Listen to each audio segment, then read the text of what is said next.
puede medir el nivel de su fe.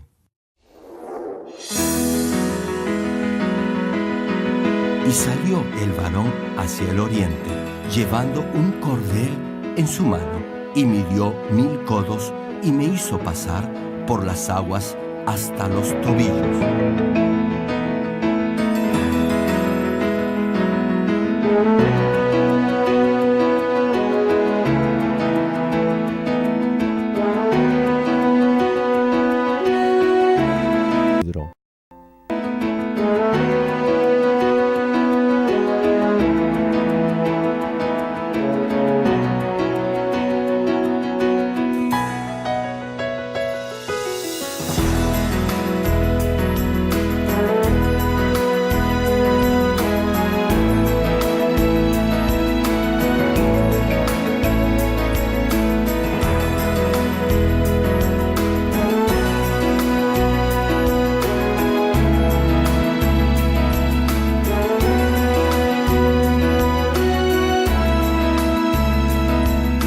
Amados hermanos, esperamos que a través de esta serie de prédicas del connotado evangelista de renombre internacional, Reverendo Dr. Gerald Lee, logre alcanzar el nivel perfecto de fe para llegar a la Nueva Jerusalén.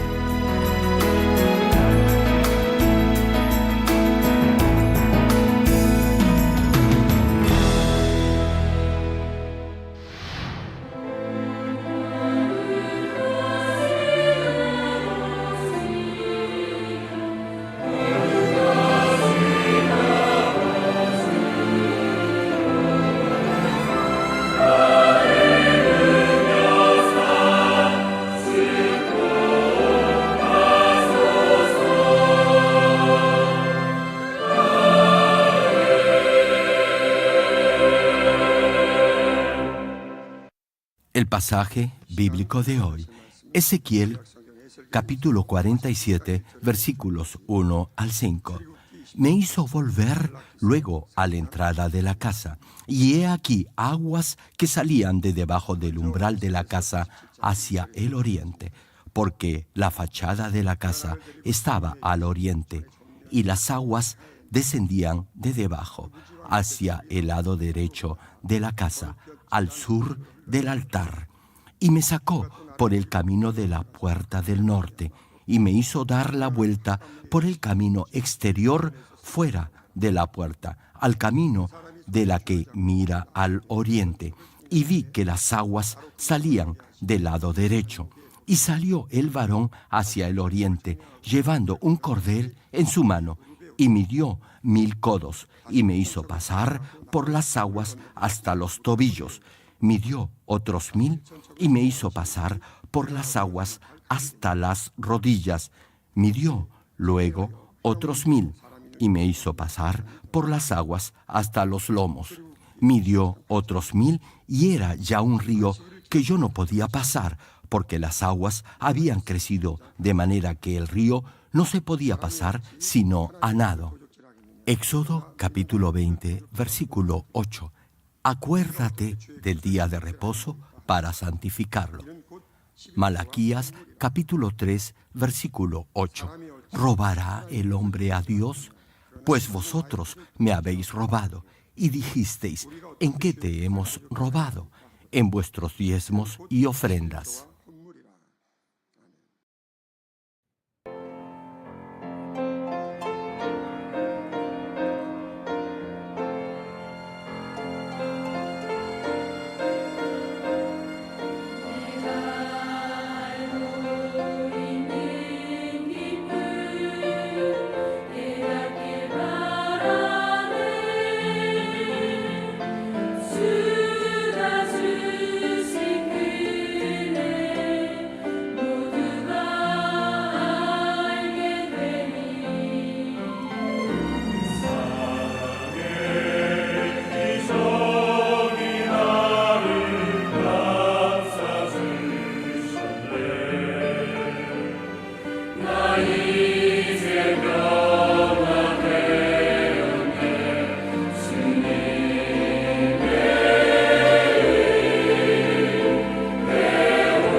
Amados hermanos en Cristo y estimado público, como ya hemos mencionado en prédicas pasadas, las cosas de la carne o la llamada naturaleza pecaminosa se refiere a los pecados que comete con sus pensamientos, tales como odiar, juzgar a los demás, envidiar y tener celos, entre otros. Por el contrario, las obras de la carne se relacionan con los pecados de obra, vale decir, con los que comete en acción, con hechos. Cuando los deseos de la carne como el odio, criticar a otros, los celos o la envidia se manifiestan en forma exterior, es decir, en hechos, se les denomina obras de la carne. Generalmente, le tomará más tiempo despojarse de esa naturaleza pecaminosa llamada deseos de la carne. Sin embargo, le será relativamente fácil desechar toda obra de la carne si se decide a hacerlo. Solo deberá determinarse a hacerlo y lo logrará. Yo, por ejemplo, luego de haber leído la Biblia una sola vez, ya me había despojado de las obras de la carne, es decir, había dejado de pecar de obra. No me tomó mucho tiempo. Repito, al finalizar mi primera lectura de la Biblia, ya había desechado toda obra de la carne. Hermano, cuando comienza su vida cristiana, estará en el primer nivel de fe, y en la medida en que escuche la palabra de Dios, empezará a ponerla en práctica en su vida diaria, y si lo hace, habrá llegado al segundo nivel de fe. Ahora bien, en el momento en que ya no peque de obra, esto es, cuando ya no cometa ninguna obra de la carne, podrá decirse que ha llegado al tercer nivel de fe. Los que están en este tercer nivel de fe no cometerán pecados de acción, es decir, no cometerán las obras de la carne. Si lo hacen, habrán retrocedido al primer nivel de fe.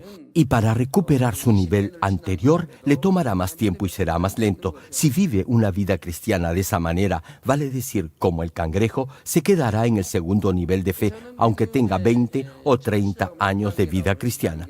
Luego de iniciar mi vida en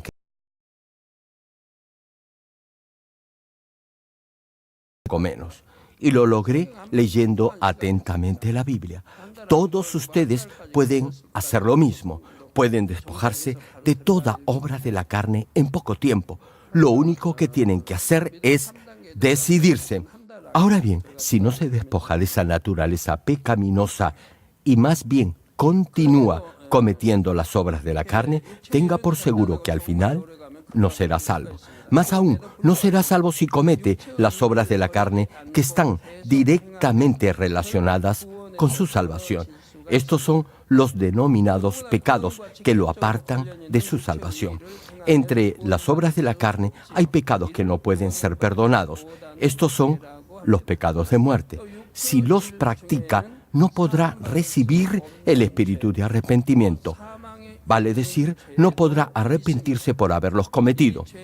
Lo repito, escúchelo bien.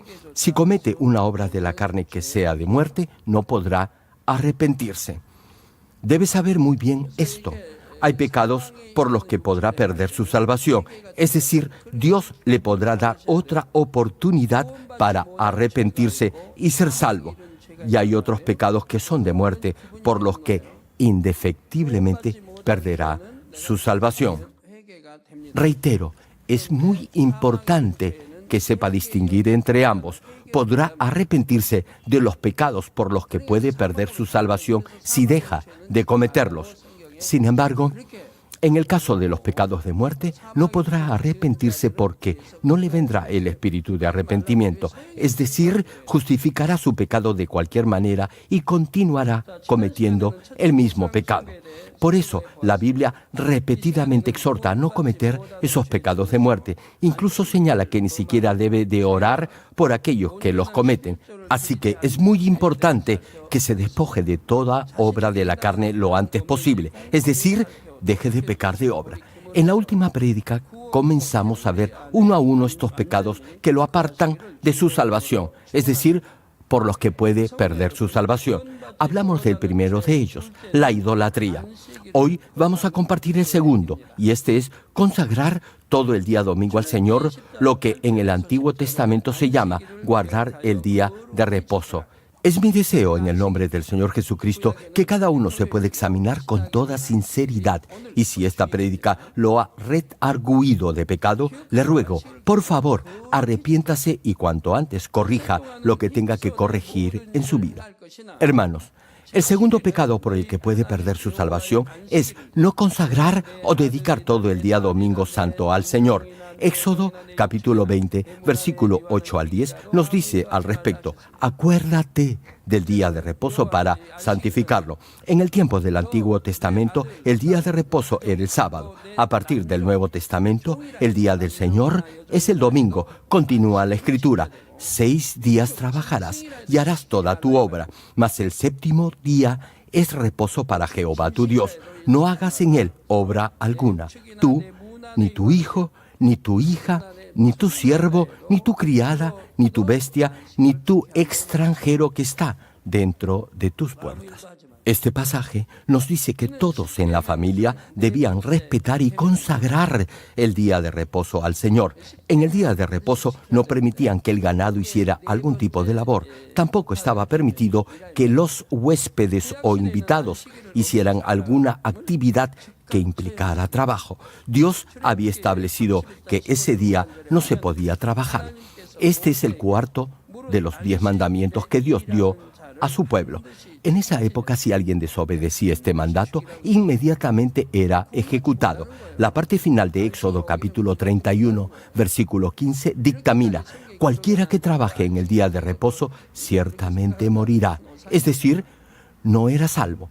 Reitero, si no guardaba este mandamiento, no era salvo. Por eso, es una total equivocación pensar que no es importante venir al culto el día domingo. Asistir al culto el domingo es respetar y guardar el día del Señor. No consagrar todo el día domingo al Señor es un pecado por el que puede perder su salvación. Me dirijo a los varones. Si viene solo a un culto el día domingo, no podrá decir con total seguridad que es salvo. Si ha crecido en su nivel de fe, deberá consagrar todo el día domingo al Señor. Sin embargo, hay muchos que no lo hacen. ¿Saben por qué? No dedicar todo el día domingo al Señor es un pecado que lo apartará de su salvación, porque será como decir que no pertenece al pueblo de Dios, esto es, que no es hijo de Dios ni que el Señor Jesucristo es su Salvador. Éxodo capítulo 31, versículo 13 menciona: tú hablarás a los hijos de Israel diciendo: en verdad, vosotros guardaréis mis días de reposo, porque es señal entre mí y vosotros por vuestras generaciones, para que sepáis que yo soy Jehová, que os santifico.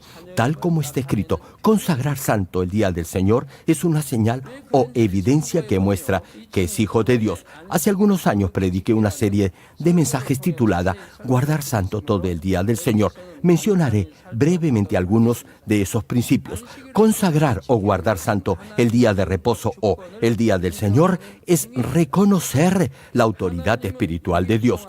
Hermano, Dios creó los cielos y la tierra y todas las cosas que hay en ella, y descansó o reposó el séptimo día. Génesis capítulo 2, versículo 3 narra esto: y bendijo Dios al día séptimo y lo santificó. Es decir, bendijo el día domingo. Finaliza la cita: porque en él reposó de toda la obra que había hecho en la creación. Por tanto, consagrar el día domingo al Señor es un acto de fe por el que reconoce a Dios como Creador supremo de todas las cosas y de todos los seres vivos, y que gobierna sobre la vida y la muerte. El día domingo, es decir, el día del Señor, confesamos que Dios es el Creador, que Él es el único Dios y el único soberano. Por ello, no guardar el día del Señor es decir que no cree en Dios. Si no viene al culto del domingo en la iglesia, no tendrá comunión con Dios y al mismo tiempo negará a Dios como Creador. Sin embargo, hoy por hoy, hay algunos que dicen creer en el Señor, pero consideran asistir al culto del día domingo como algo opcional o no importante. Incluso hay otros que simplemente piensan que es imposible consagrar todo el día domingo santo al Señor. Argumentan que el actual contexto de la sociedad moderna no es similar al del Antiguo Testamento y que se debe modernizar o adaptar los mandamientos de Dios al tiempo actual. cosa que es totalmente absurda e incongruente. Desde luego, no estoy diciendo que debemos guardar el día de reposo tal cual lo hacía el pueblo de Israel en el Antiguo Testamento. No obstante, si no obedece lo que Dios le manda a obedecer, no ponga como pretexto la actual coyuntura. Consagrar todo el día domingo al Señor es un compromiso con Dios. Ahora veamos en qué forma Dios desea que le dediquemos todo el día domingo al Señor. Isaías capítulo 58, versículo 13 y 14 nos da la respuesta. Si retrajeres del día de reposo tu pie, de hacer tu voluntad en mi día santo, es decir, no deberá ir donde Dios le dice no debe ir, prosigue el versículo, y lo llamares delicia, santo, glorioso de Jehová, y lo venerares, no andando en tus propios caminos, ni buscando tu voluntad, ni hablando tus propias palabras, vale decir, deberá respetar el día domingo que es del Señor. En ese día no deberá trabajar, ni hablar de negocios, ni de dinero.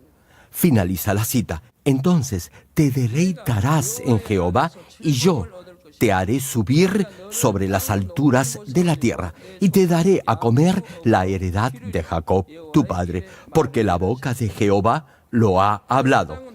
Es decir, si hace esto, encontrará alegría y gozo en Dios, y Él lo llevará de triunfo en triunfo.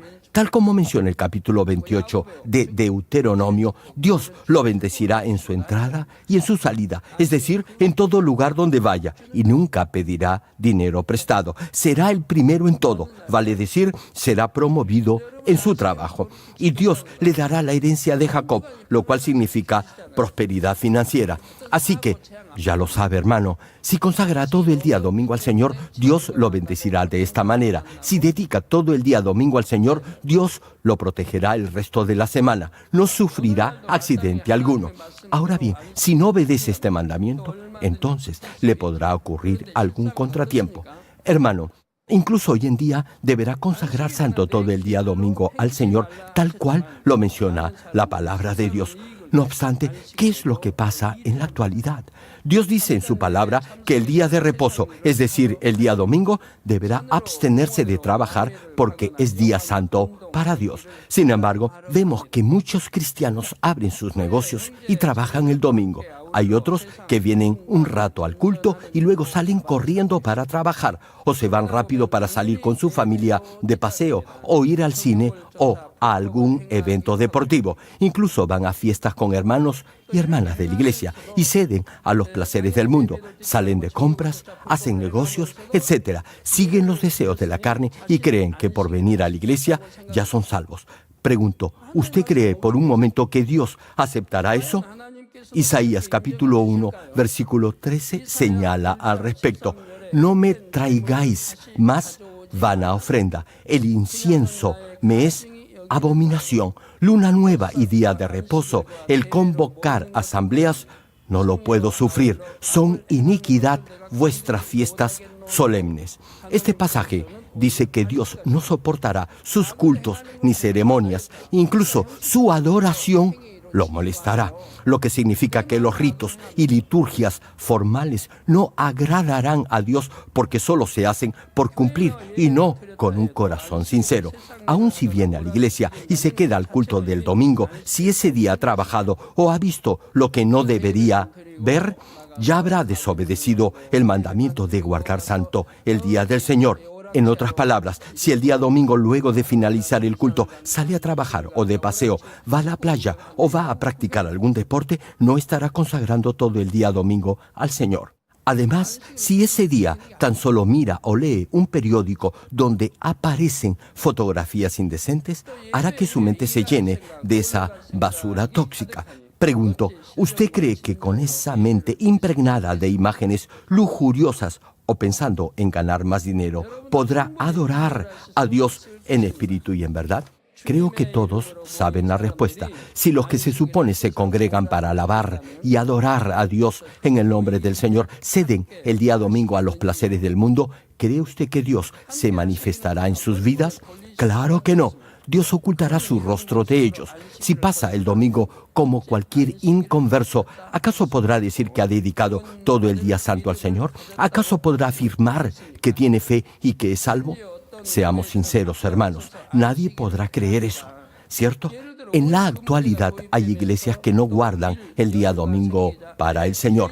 Por ejemplo, celebran el culto el día viernes y dejan el fin de semana libre para sus miembros. No consagran el día domingo al Señor de acuerdo a la voluntad de Dios. Más bien, pretenden guardarlo acomodándolo a su propia conveniencia. Fijan el día del Señor como mejor les acomoda. Eso no es guardar el día del Señor. ¿Sabe por qué? Porque lo que buscan es tener libre el domingo para no dedicarlo a Dios. En ese día quieren hacer lo que más les place. No obstante, al margen de la época, de acuerdo a la palabra de Dios, deberá respetar y consagrar todo el día domingo santo al Señor.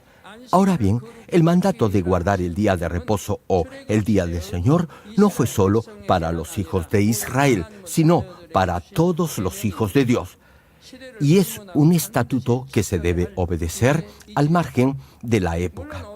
Por cierto, Dios no lo castigará de la misma forma en la que castigó a su pueblo en el tiempo del Antiguo Testamento por no respetar el día de reposo. Algunas veces los que todavía están en el primer o segundo nivel de fe no dedicarán todo el día domingo santo al Señor porque aún no comprenden la importancia de este mandamiento o porque todavía no tienen la suficiente fe para hacerlo. Dios no los disciplinará inmediatamente. ¿Saben por qué? Porque no puede medirlos con la misma vara con la que midió al pueblo de Israel en la antigüedad. En el Antiguo Testamento, los bebés, después de nacer en forma natural, aprendían a respetar el día de reposo por las enseñanzas de sus padres. Sin embargo, a partir del Nuevo Testamento hasta hoy, muchos nacen en países no cristianos y los padres no se interesan en enseñarles estos principios cristianos a sus hijos. Cuando inicia su vida en Cristo, luego de haber vivido en el mundo por varios años, llegará al primer y al segundo nivel de fe sin conocer en realidad la verdad. Escuchará la palabra, pero no la comprenderá ni la pondrá en práctica. Esta es la diferencia básica entre el Antiguo y el Nuevo Testamento. Por eso, Dios a partir del Nuevo Testamento lo perdonará porque no tiene el suficiente nivel de fe para obedecer completamente la palabra. Sin embargo, en el Antiguo Testamento la situación era diferente. Debían obedecer la ley desde que nacían. A partir del Nuevo Testamento podrá obedecer la ley de Dios con el corazón y no solo en sus hechos. Es porque el Señor cumplió la ley con amor. En el tiempo del Antiguo Testamento, el pueblo se limitaba a no cometer pecados de acción, es decir, de obra. No importaba la tendencia o el deseo por pecar que tuviera en el corazón. Si no pecaba de obra, no se consideraba pecado. No obstante, a partir del Nuevo Testamento, solo tener en su corazón el deseo de matar a alguien, eso ya se considera como el mismo acto de asesinar a su prójimo. En el Antiguo Testamento, aunque tuviera en su corazón el deseo de fornicar o cometer adulterio al ver a una mujer, si no lo cometía de obra, es decir, si no se realizaba el acto sexual, eso no era pecado. Sin embargo, a partir del Nuevo Testamento todo cambia. Mirar a una mujer deseándola con lujuria en su corazón ya es cometer adulterio. Repito, en el Nuevo Testamento eso ya es cometer adulterio. Y es que en el tiempo del Antiguo Testamento la salvación del pueblo de Dios se determinaba por sus acciones. No obstante, a partir del Nuevo Testamento se determina por lo que hay en el interior de su corazón. ¿Saben por qué? Porque en el Antiguo Testamento no tenían al Espíritu Santo. Por eso no podían, aun si querían, obedecer la ley de Dios con todo su corazón. Así que debían resistir y controlar sus acciones. Por eso, si no cometía un pecado de obra, es decir, de acción, no se consideraba pecado. Sin embargo, a partir del Nuevo Testamento deberá obedecer los mandamientos de Dios en su corazón. Ya sabe que el Señor Jesucristo es su Salvador y que lo ha redimido, es decir, liberado del poder del pecado, del poder de Satanás e incluso de su propio ego.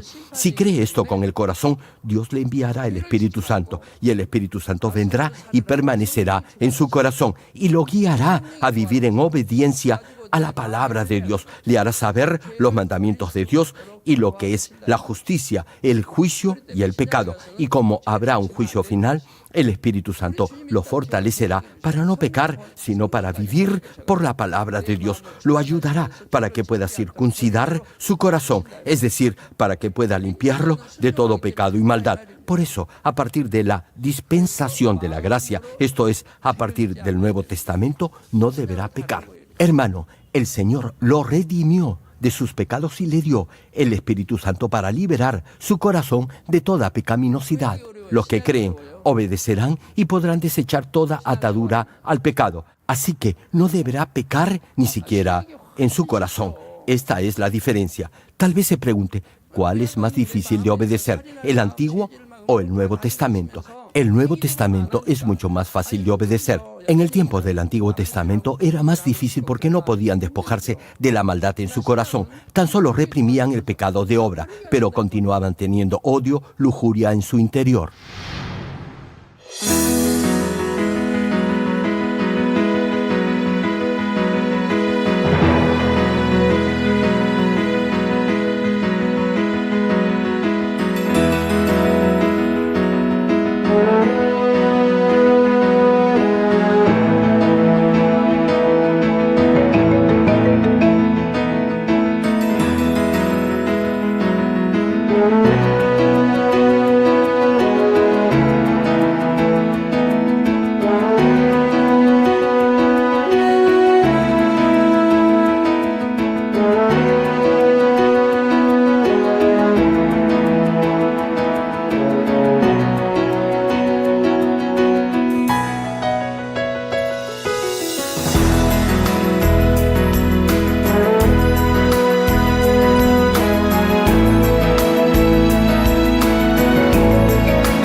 Como les decía, a partir del Nuevo Testamento, el Espíritu Santo lo ayudará a despojarse de la misma naturaleza pecaminosa.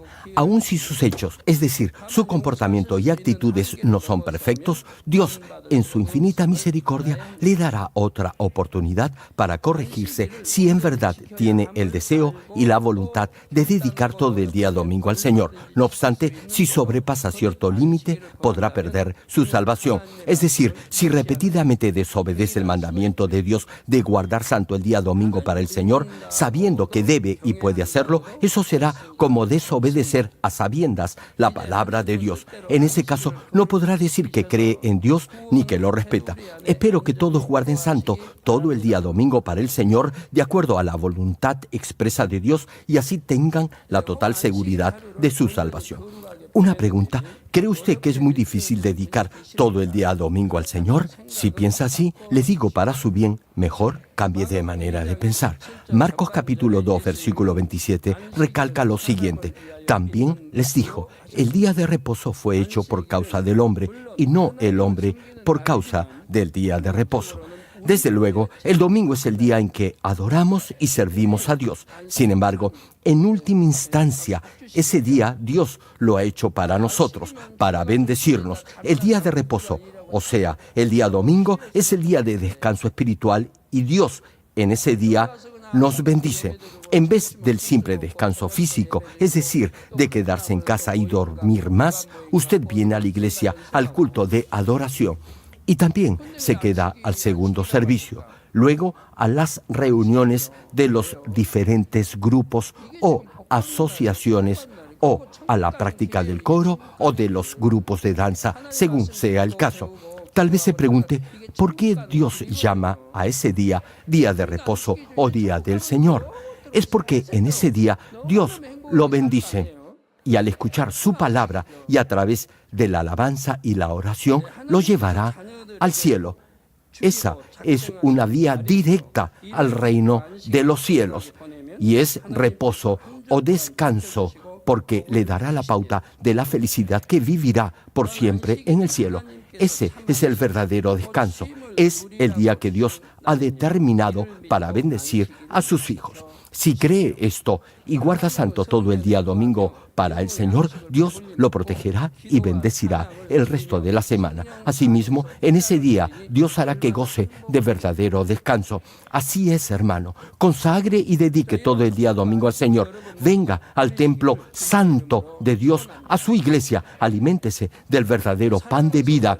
Alabe y ore a Dios. Deleítese y gócese con la llenura del Espíritu Santo. Entonces sabrá por qué el profeta dijo que en ese día encontrará su alegría en Dios y que Él lo llevará en triunfo sobre las alturas. Amados, el tercer pecado por el que podrá perder su salvación es no dar el diezmo completo a Dios. En Deuteronomio capítulo 14, versículo 22, Dios le da un mandato concluyente a su pueblo, y este es: indefectiblemente diezmarás todo el producto del grano que rindiere tu campo cada año. Y Malaquías capítulo 3, versículo 8 y 9 menciona las trágicas consecuencias que enfrentará si no diezma como corresponde a Dios. Y dice así: ¿robará el hombre a Dios? Pues vosotros me habéis robado y dijisteis: ¿en qué te hemos robado? Muchos hermanos me han escrito confesando que no han diezmado como debían y se han arrepentido de haberle robado a Dios. Continúa el pasaje: y dijisteis: ¿en qué te hemos robado? En vuestros diezmos y ofrendas. Malditos sois con maldición, porque vosotros, la nación toda, me habéis robado. Como le habían robado a Dios, estaban bajo gran maldición. La Biblia enfatiza que estará bajo maldición si no da el diezmo completo a Dios. Dios no lo podrá proteger porque no tiene fe. Los que en verdad tienen fe jamás dejarán de diezmar. Dios dice que si da el diezmo completo, abrirá las ventanas de los cielos y derramará bendiciones hasta que sobre y abunde. Incluso lo reta a que lo pruebe en esto. Hermano, si no pone en práctica la palabra de Dios es porque en verdad no cree. Si creyera, con toda seguridad obedecería a la palabra. ¿Sabe por qué lo haría? Porque Dios, el dueño del oro y de la plata, el creador del universo, le promete que abrirá las ventanas de los cielos para bendecirlo. Si en verdad cree, ¿acaso no daría el diezmo a Dios? Desde que aprendí que debía dar el diezmo completo a Dios, no he dejado de hacerlo. Y no doy el 10%, sino el 20% o más. Y Dios me responde de manera extraordinaria. Me protege de toda enfermedad y de todo contratiempo y accidente. De esa misma manera, Dios desea proteger a todos sus hijos. Sin embargo, no lo podrá hacer con aquellos que le roban. Esos estarán bajo maldición. Por eso, cada vez que veo a algún hermano que ha tenido algún accidente de cualquier índole, le pregunto si ha guardado todo el día domingo santo para el Señor y si ha cumplido con dar su diezmo a Dios.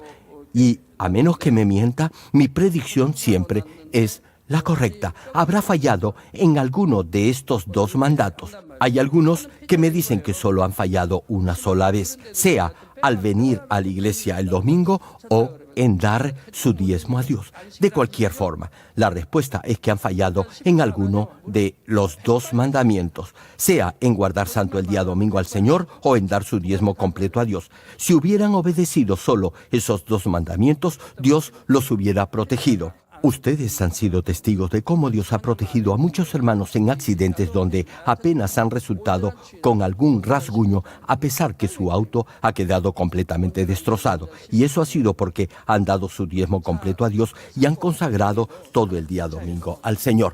Por eso, no necesito ni siquiera preguntar a los que han tenido algún accidente la razón de ello, porque ya lo sé.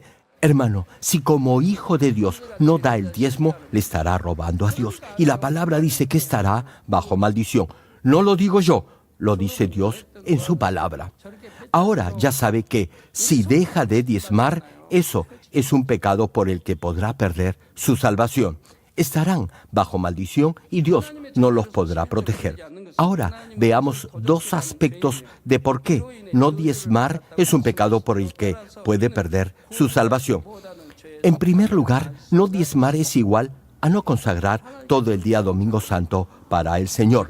Dar el diezmo y la ofrenda es la evidencia que cree en Dios. Si no lo hace, no será salvo. Algunos dicen que creen en Dios, pero si creen, pregunto, ¿no deberían creer también en la Biblia, que es la palabra de Dios? Deberían hacerlo, y si es así, deberían vivir por esa palabra. Sin embargo, a pesar que la Biblia menciona que si da el diezmo completo, Dios abrirá las ventanas de los cielos para derramar bendiciones en su vida hasta que sobreabunde. A pesar de ello, repito, no la aplican en sus vidas porque en realidad no creen en ella. Por eso, Dios dice en Apocalipsis y en Primera de Juan que los tales son mentirosos y no serán salvos.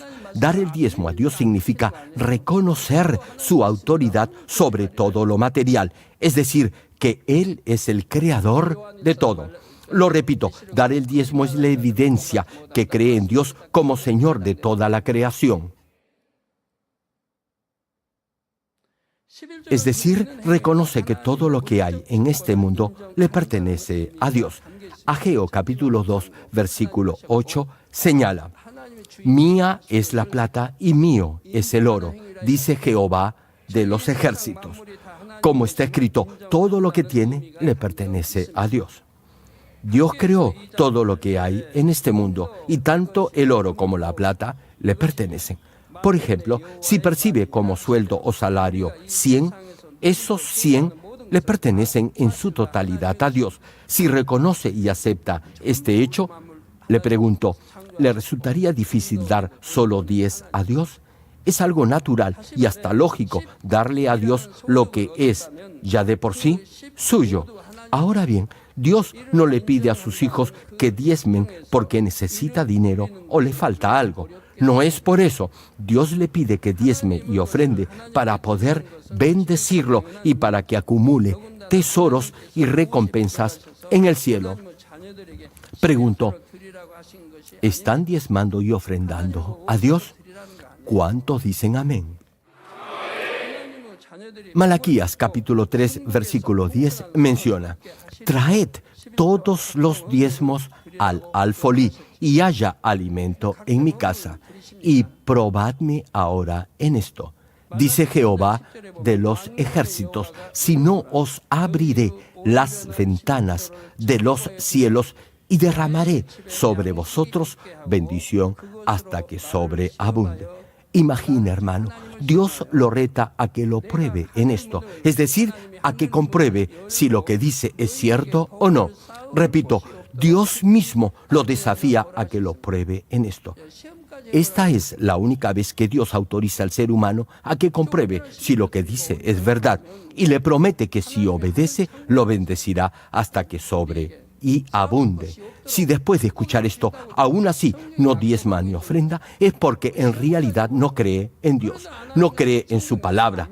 En realidad no tiene fe. Y como no tiene fe ni cree en la palabra de Dios, no será salvo. Pregunto, ¿acaso puede ignorar este versículo de la Biblia porque no le gusta y decir que cree en todos los demás? Hermano, todos los versículos, capítulos y libros de la Biblia son palabra de Dios. Sin embargo, hay creyentes que dicen que creen en toda la palabra de Dios, excepto en este pasaje. Por eso, Dios no los puede bendecir. Hermano, este es el único pasaje en toda la Biblia en el que Dios le dice que puede comprobar si su palabra es verdad o no. ¿Se imaginan?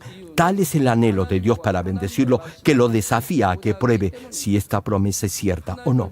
La principal razón por la que la mayoría no diezma ni ofrenda es porque en realidad no le creen a Dios, ni creen en su palabra. Y los que no creen en Dios no entrarán en su reino, es decir, no irán al cielo. Por eso, los que no diezman no son salvos. Como les decía, hoy no estamos en el tiempo del Antiguo Testamento. En ese tiempo, las enseñanzas se transmitían de padres a hijos. No obstante, hoy en día el contexto mundial es diferente. Hay numerosas naciones que no son cristianas y las generaciones de jóvenes ya no crecen bajo la tutela ni la educación de sus padres. Por eso, hay muchos cristianos que se quedan en el primer nivel de fe y no diezman por desconocimiento. Tampoco se puede asegurar que aquellos que han llegado al segundo nivel de fe ya tienen una fe firme y sólida. Así que, tal como en el caso anterior, si un nuevo creyente no diezma, no se podrá decir que no es salvo. En ese caso, no se puede generalizar. Sin embargo, los que han llegado al tercer nivel de fe deberán diezmar para que Dios los bendiga. Si está en el tercer nivel de fe es porque cree en la palabra de Dios. Ahora bien, en ese caso, si no diezma, eso será algo que afectará directamente su salvación. En realidad, no ha llegado al tercer nivel de fe. Hay algunos hermanos o hermanas que han sido cristianos por bastantes años y ocupan ciertos cargos en la iglesia y piensan que han llegado al tercer nivel de fe. No obstante, para Dios solo estarán en el primer o segundo nivel de fe. Se supone que, al menos, deberían estar en el tercer nivel de fe. Pero, espiritualmente hablando, son como bebés que todavía gatean. Cuando un bebé crece y ya tiene 5 años, se supone que debe comportarse como un niño de 5 años. Sin embargo, en el ejemplo anterior, serán como un bebé de 1 o 2 años de edad. Es lo mismo en su vida de fe. No será normal si luego de ser cristiano por 10 años aún no ha llegado al tercer nivel de fe. En 2 o 3 años ya debería haber alcanzado este tercer nivel de fe. Otra razón por la que no podrá ser salvo si no da el diezmo completo a Dios es porque todavía tiene codicia en su corazón. El origen de este pecado de no diezmar viene por codiciar las cosas materiales. Hay algunos que creen que no tienen lo suficiente como para diezmar. Sin embargo, todos tienen algún ingreso. Ningún verdadero cristiano podrá decir que no tiene con qué diezmar. Si tiene para comer y para vestirse, eso quiere decir que Dios lo está proveyendo y que tiene algún tipo de ingreso. La verdadera razón por la que no desea diezmar es porque tiene codicia y es tacaño. Hermano, si desea dar, si tiene ese corazón dispuesto, le pedirá a Dios en oración ingresos para diezmar y Dios le responderá. Algunos dicen que darán el diezmo cuando su situación económica mejore porque creen que es un despilfarro o derroche diezmar en ese momento. Sin embargo, déjeme decirle que eso es lo más absurdo que se le puede ocurrir. Lucas capítulo 12, versículo 19 y 20 nos da una idea sobre esto. Y dice así: y diré a mi alma, alma, muchos bienes tienes guardados para muchos años. Repósate, come, bebe, regocíjate. Pero Dios le dijo: necio, esta noche vienen a pedirte tu alma, y lo que has provisto, ¿de quién será? Hermano, no importa los miles de millones que pueda acumular en esta tierra. Si Dios llama ahora su alma, pregúntese, ¿quién se quedará con todo su dinero? Si para usted es más valioso el dinero que la palabra de Dios, eso significa que considera más valioso el dinero que a Dios y que a su propia alma. Si Dios llamara a su espíritu en este mismo momento, no tendría tiempo de pronunciar ni una sola palabra. Por eso deberá despojarse de toda codicia por el dinero y aprender a dar su diezmo y ofrenda a Dios con gratitud y alegría. Así, en el día del juicio final, no tendrá vergüenza alguna al estar ante el Señor. Hermanos en Cristo, cuando presente el diezmo, lo deberá hacer de acuerdo a la voluntad de Dios.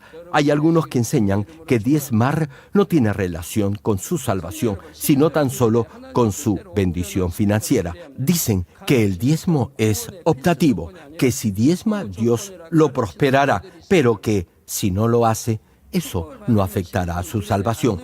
Algunos mal entienden la palabra de Dios. Sin embargo, hay siervos de Dios que, a pesar de conocer la verdad, por miedo a que los miembros de su iglesia puedan irse, no predican estos temas.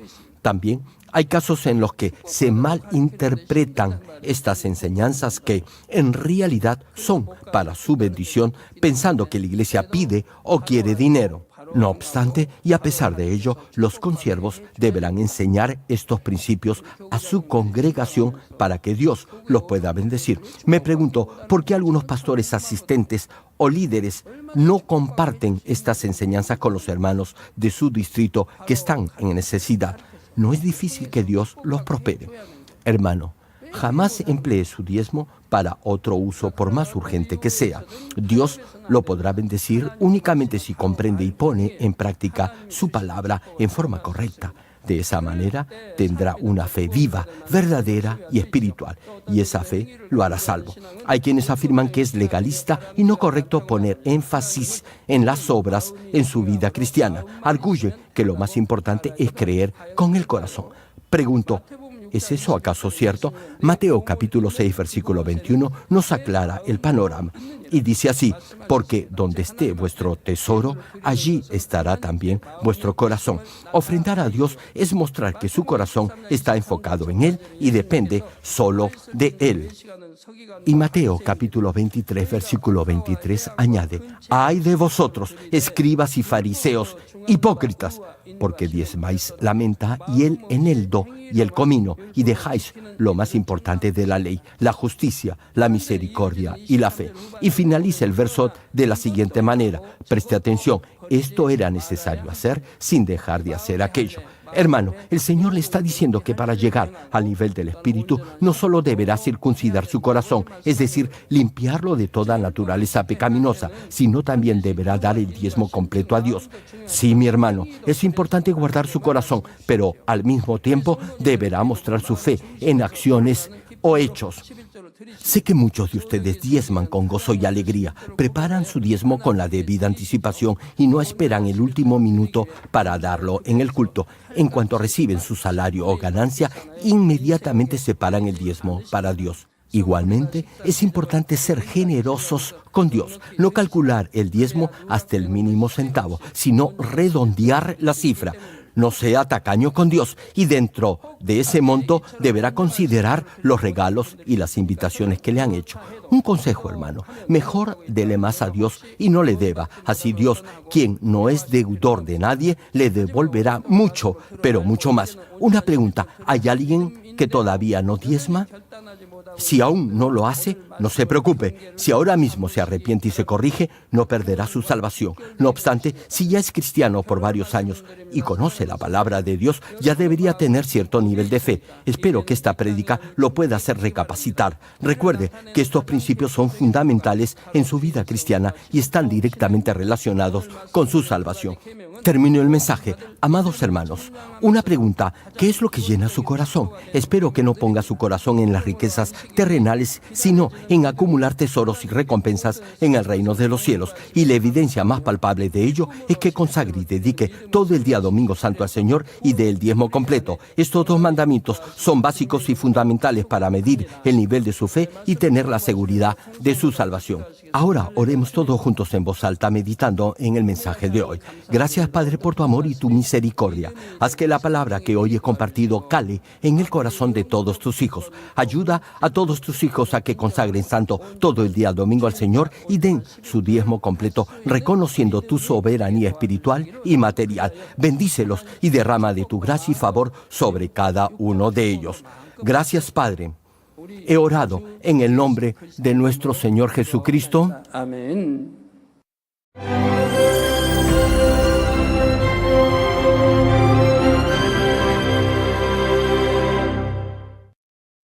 Aleluya.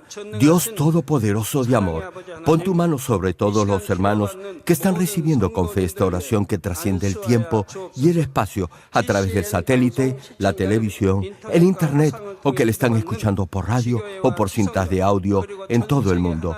Pon fe en sus corazones para que puedan creer en ti y se despojen de todo pensamiento negativo y toda duda. Líbralos de toda prueba y aflicción. Quema con el fuego del Espíritu Santo, de la cabeza a los pies, toda parte enferma, incluyendo toda célula, tejido y nervio, todo órgano interno e intestino. Que la luz de tu Espíritu venga sobre ellos. En el nombre del Señor Jesucristo, ordeno al diablo y a Satanás, a toda enfermedad, germen y dolencia, ¡fuera! Quema con el fuego del Espíritu Santo toda enfermedad incurable y toda dolencia crónica. Que toda enfermedad contagiosa, resfriado y fiebre desaparezca. Protégelos de cualquier tipo de microbio, virus y bacteria. Sánalos de todo tipo de cáncer, incluyendo cáncer al estómago, a la próstata, al pulmón, al hígado, cáncer de mama, cáncer al útero, al intestino y toda otra enfermedad como el SIDA, leucemia, apoplejía cerebral, presión arterial alta y baja, enfermedades cardiovasculares y pulmonares, diabetes, enfermedades propias de la mujer, enfermedad a la tiroides y toda clase de inflamación. Quema con el fuego del Espíritu Santo toda polio, derrame cerebral, artritis y hernia, que todo tipo de dolor de espalda, de cabeza y toda clase de neuralgia desaparezca. Libéralos de toda epilepsia, autismo, depresión, neurosis y enfermedades mentales y de toda clase de parálisis. Que los cojos y tullidos se levanten y caminen. Restaura la vista y el oído. Que los ciegos abran sus ojos, los sordos vuelvan a oír y que los mudos empiecen a hablar.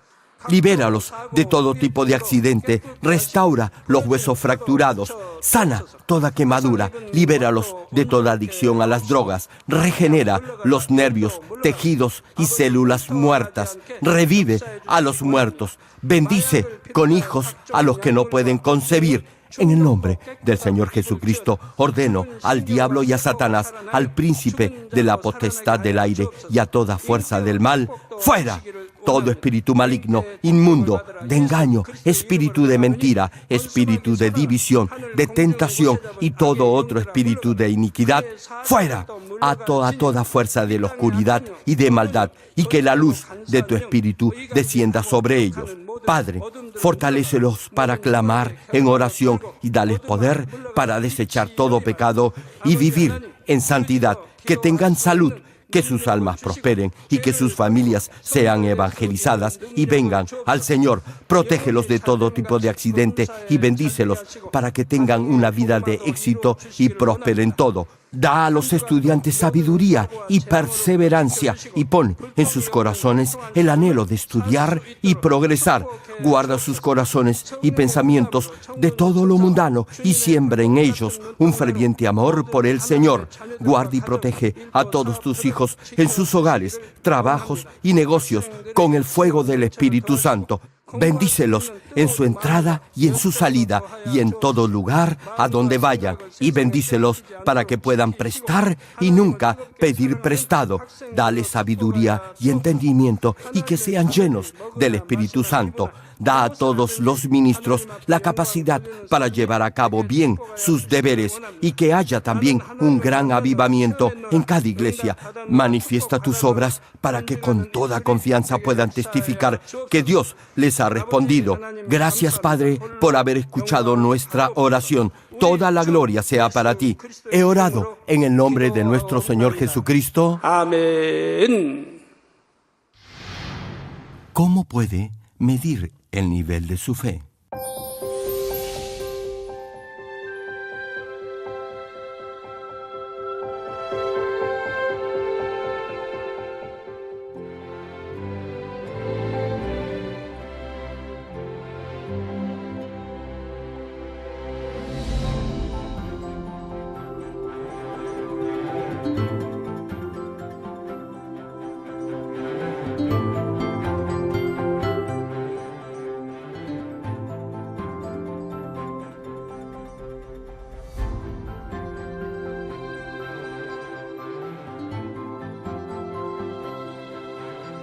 Amados hermanos, esperamos que a través de esta serie de prédicas del connotado evangelista de renombre internacional, Reverendo Dr. Gerald Lee, logre alcanzar el nivel perfecto de fe para llegar a la Nueva Jerusalén. Ahora meditemos en la voluntad de Dios leyendo el pasaje bíblico de hoy. Me hizo volver luego a la entrada de la casa, y he aquí aguas que salían de debajo del umbral de la casa hacia el oriente, porque la fachada de la casa estaba al oriente, y las aguas descendían de debajo hacia el lado derecho de la casa, al sur del altar. Y me sacó por el camino de la puerta del norte, y me hizo dar la vuelta por el camino exterior fuera de la puerta, al camino de la que mira al oriente, y vi que las aguas salían del lado derecho. Y salió el varón hacia el oriente, llevando un cordel en su mano, y midió 1000 codos, y me hizo pasar por las aguas hasta los tobillos. Midió otros 1000, y me hizo pasar por las aguas hasta las rodillas. Midió luego otros 1000, y me hizo pasar por las aguas hasta los lomos. Midió otros 1000, y era ya un río que yo no podía pasar, porque las aguas habían crecido, de manera que el río no se podía pasar sino a nado.